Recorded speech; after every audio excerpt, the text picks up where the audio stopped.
The Tiger Rising, Chapters 3 and 4. Chapter 3. Nobody wore pink lacy dresses to school. Nobody. Even Rob knew that. He held his breath as he watched the girl walk down the aisle of the bus. Here was somebody even stranger than he was sure. "Hey," Norton called. "This is a school bus." "I know it," the girl said. Her voice was gravelly and deep, and the words sounded clipped and strange, like she was stamping each one of them out with a cookie cutter.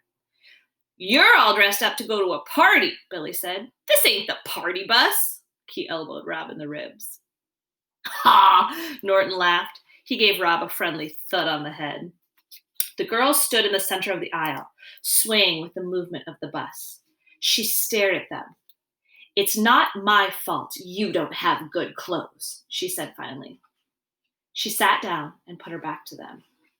"Hey," said Norton. "We're sorry. We didn't mean nothing." "Hey," he said again. "What's your name?" The girl turned and looked at them. She had a sharp nose and a sharp chin and black, black eyes. "Sistine," she said. "Sistine," hooted Billy. "What kind of stupid name is that?" "Like the chapel," she said slowly, making each word clear and strong. Rob stared at her, amazed. "What are you looking at?" she said to him. Rob shook his head. "Yeah," said Norton, and he cuffed Rob on the ear.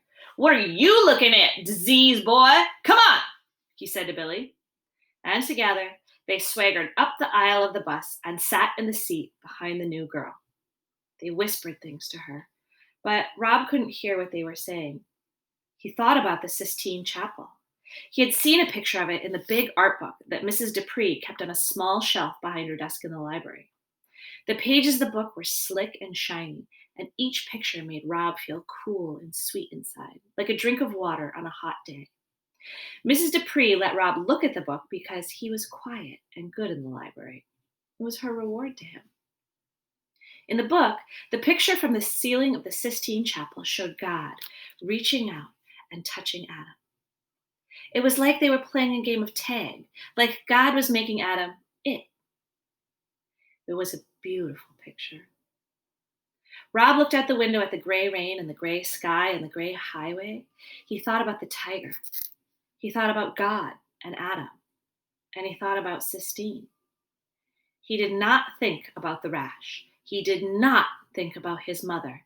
And he did not think about Norton and Billy Threemonger. He kept the suitcase closed. Chapter 4. Sistine was in Rob's 6th grade homeroom class. Mrs. Soames made her stand up and introduce herself. "My name," she said in her gravelly voice, "is Sistine Bailey." She stood at the front of the room in her pink dress, and all the kids stared at her with open mouths as if she had just stepped off a spaceship from another planet. Rob looked down at his desk. He knew not to stare at her. He started working on a drawing of the tiger. "What a lovely name," said Mrs. Soames.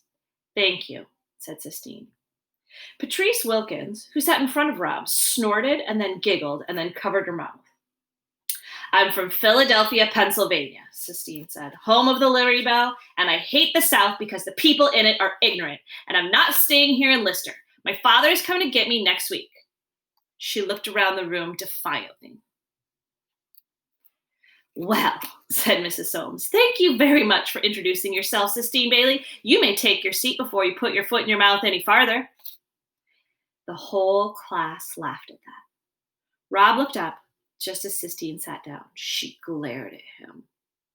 Then she stuck her tongue out at him. "Him?" He shook his head and went back to his drawing. He sketched out the tiger, but what he wanted to do was whittle it in wood. His mother had shown him how to whittle, how to take a piece of wood and make it come alive. She taught him when she was sick. He sat on the edge of the bed and watched her tiny white hands closely. "Don't jiggle that bed," his father said. "Your mom is in a lot of pain." "Oh, he ain't hurting me, Robert," his mother said. Don't get all tired out with that wood, his father said. It's all right, his mother said. I'm just teaching Rob some things I know. But she said she didn't have to teach him much. His mother told him he already knew what to do. His hands knew. That's what she said. Rob, said the teacher, I need you to go to the principal's office. Rob didn't hear her. He was working on the tiger, trying to remember what his eyes looked like. Robert, Mrs. Soames said, Robert Horton. Robert looked up. Robert was his father's name. Robert was what his mother had called his father. Mr. Fellmer wants to see you in his office. Do you understand? Yes, ma'am, said Rob. He got up and took his picture of the tiger and folded it up and put it in the back pocket of his shorts.